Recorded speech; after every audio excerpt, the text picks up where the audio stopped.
Đây là chai Ramune siêu hiếm. Thế nhưng mà mình sẽ không uống chai Ramune này, mà mình sẽ ăn kẹo Ramune. Ở bên ngoài bao bì thì người ta có mô tả là cái kẹo Ramune này có hương vị giống như một chai soda nha.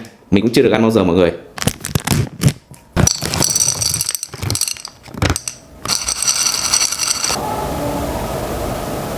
Cái mùi của nó thì không khác gì mùi soda cả. Xin mời mọi người.